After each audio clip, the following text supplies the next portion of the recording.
Welcome back. It is time for the conclusion of Avril Crump and her amazing clones. And Jimmy is here. He just wanted to, say goodbye, don't you, Jimmy? He's like, yes, I do.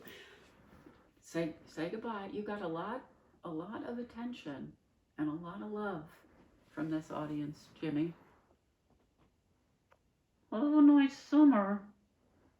And I hope you have a good summer. Be sure to like my YouTube channel, which is called Jimmy is Awesome.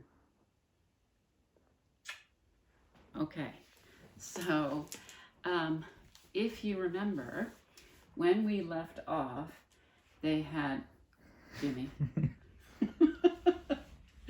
they had found the clones, and they blew up the donut, and then they couldn't find Augustus, and then they thought maybe he was dead, and then they heard, how many times do I have to tell you? The voice came from high above. My name is not Gus. 'Tis Mr. Dog! Bonaparte fell to his knees. He speaks from heaven. No, I speak from this tree. Can somebody please get me down from here? 4 pairs of eyes gazed upward. There, perched perilously on a branch, a little singed around the ears, sat Augustus. So, do I get a reward? He waved his tail. Or perhaps some sort of victory march is in order? There was a very small blob of jelly on the end of his nose. The moonlight oozed its way through the acrid smoke like a searchlight. It wove through the thick trees and across the clearing, lighting up a small ditch almost 50 meters away from the site of the explosion. At the bottom of the ditch, there was a sudden glint of silver on an elegant hand. It was the silver of a signet ring. It was engraved with 2 birds. It was moving. Chapter 22, The End of the Beginning. It was not an easy journey back to the car.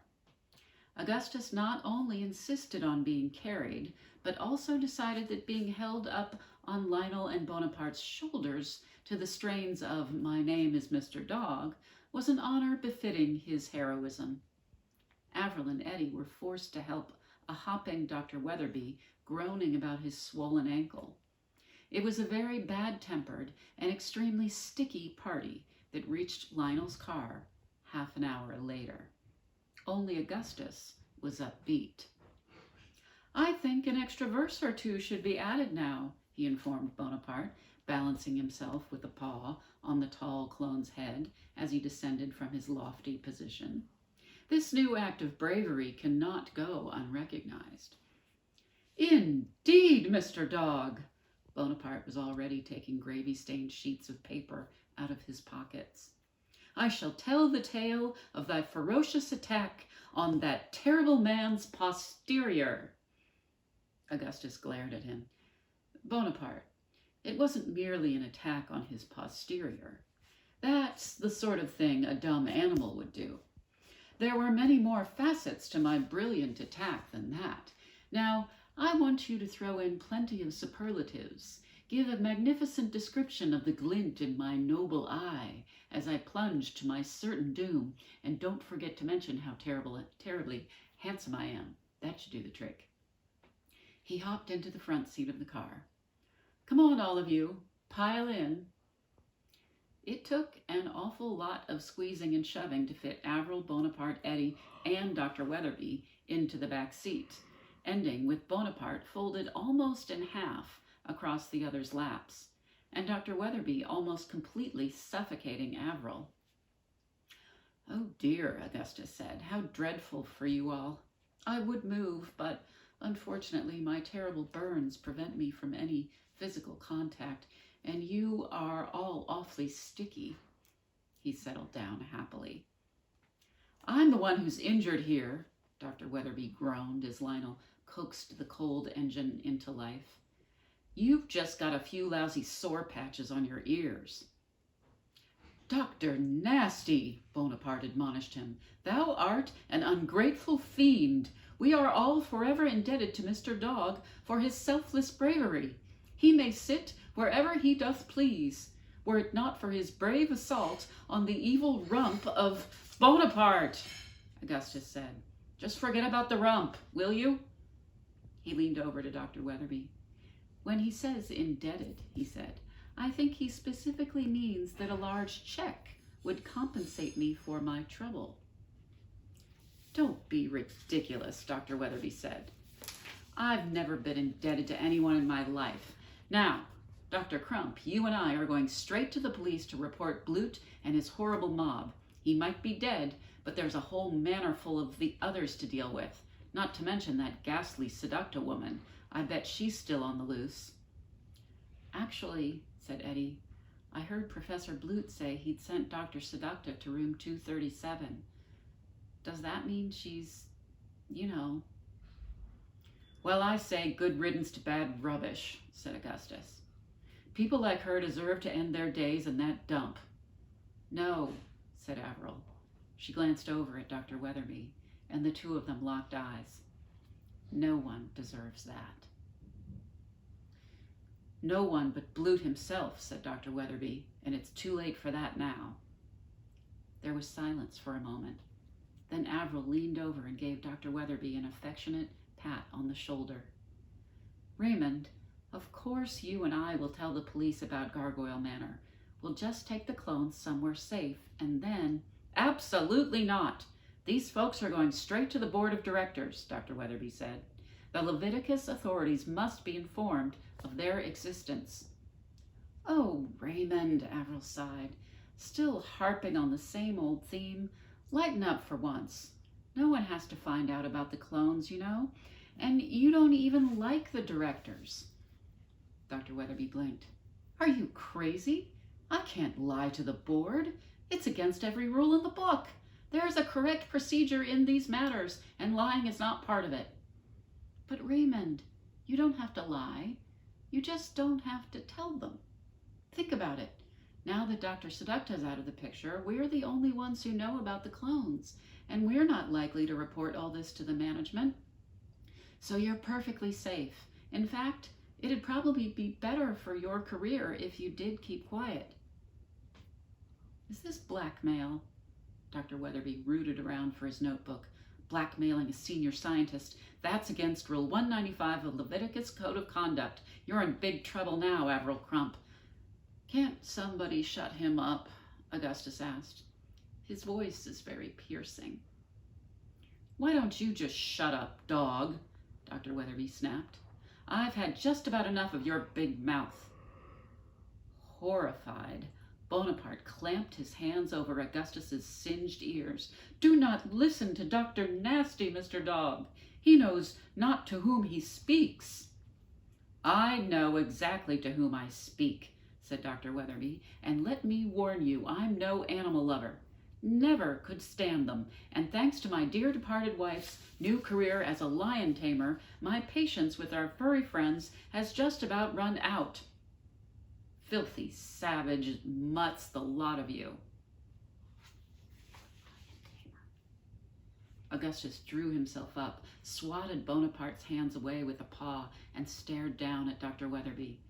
That is no way, he said, to speak to Bonaparte. Dr. Weatherby stared back at Augustus. He seemed to have lost the ability to speak, and he was slowly turning purple. Lion tamer? Eddie suddenly looked at Dr. Weatherby. Do you have a son? What does that have to do with anything? Dr. Weatherby snapped. Is his name Wilfred? It was all starting to make sense. Yes, it is. Dr. Weatherby was barely paying attention. He struggled out from underneath Bonaparte and jabbed a finger at Augustus. Now you listen to me, you horrible hound. Dr. Weatherby, Eddie said, You are just about the worst dad in the world. Making Wilfred do math tests on vacation? You should be ashamed. Dr. Weatherby turned around to stare at her. What are you talking about? Wilfred, your son, my friend. All the kids at school call him a freak. Did you know that? No. Dr. Weatherby sounded a little deflated. I didn't know that.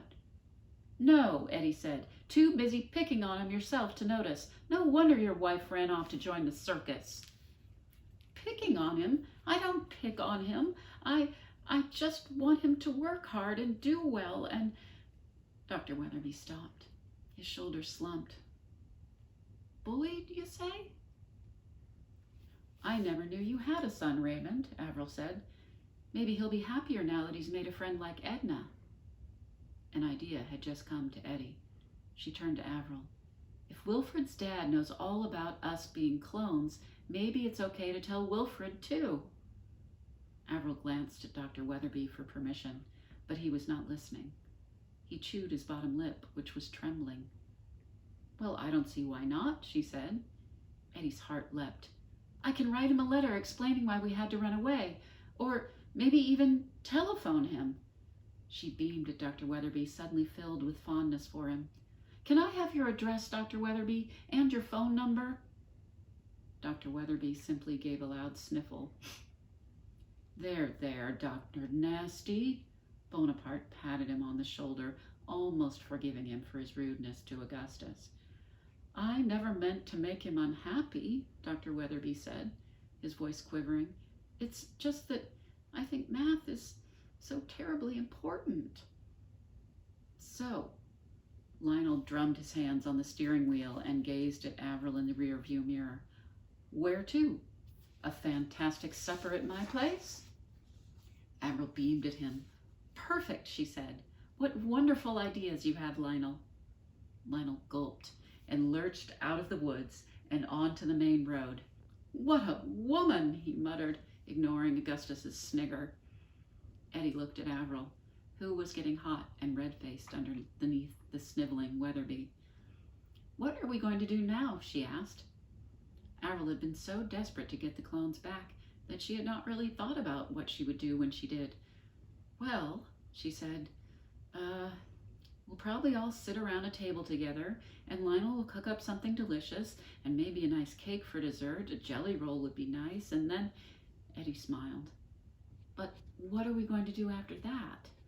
We might be safe from Gideon now, but we're still illegal clones. Don't you worry, young Eddie. Lionel tried to sound as manly and capable as possible. He hoped Avril was paying attention. In fact, he was trying and hoping so hard that he stalled the engine. I'll take care of all that, he babbled as 3 successive attempts to start it failed. I've got a few tricks for hiding people. Well, I've read books about it anyway. To his relief, the engine finally cooperated. That's something at least. Eddie's brow furrowed. But where are we all going to live, Avril? Avril felt very shy. Well, she said, I thought about that. Of course, you can say no, though I think it would work out very well for everybody. Plenty of room, very cozy, but maybe not. You won't want to. I understand. All my sponges, not much fun for you. Still, she finished, I thought I'd ask. Silly me. Ask what? If you'd like to come and live with me. Avril squirmed. Oh, Avril. Eddie thought she might burst with happiness. Of course we want to live with you. You're our family, aren't you? Yes, said Avril, I think I am. But it could be a problem for you, having us living at your house. Eddie was still wary of getting her hopes up.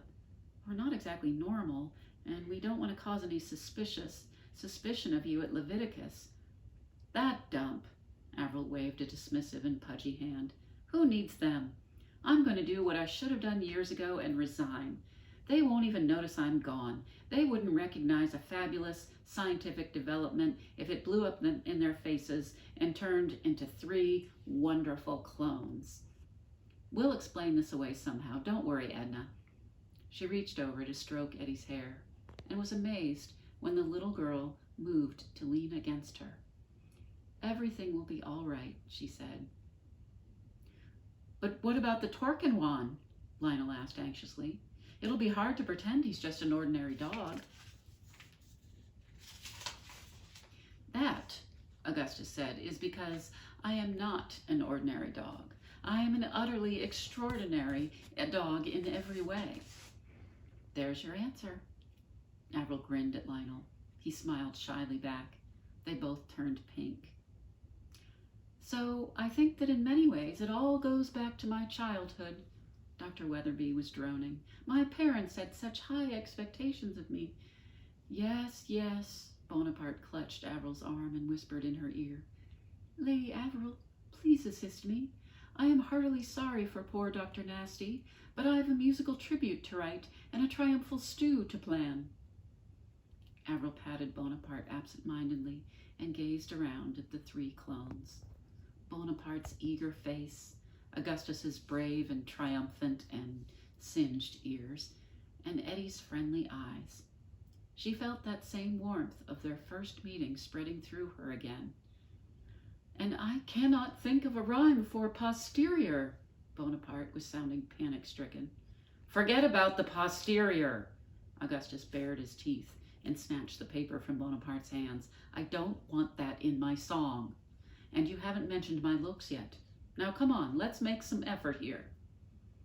I'm so glad you found us. Eddie smiled up at Avril. We may only be a bunch of stupid mongrels, but we really missed you. Mongrels! Avril pounded on Lionel's shoulder.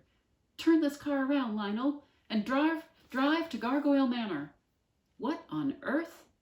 From the little we saw, Gideon's been conducting some very nasty experiments up at the manor. The image of the pleading eyes and outstretched arms in the medical center was still lodged in Avril's mind. She shivered.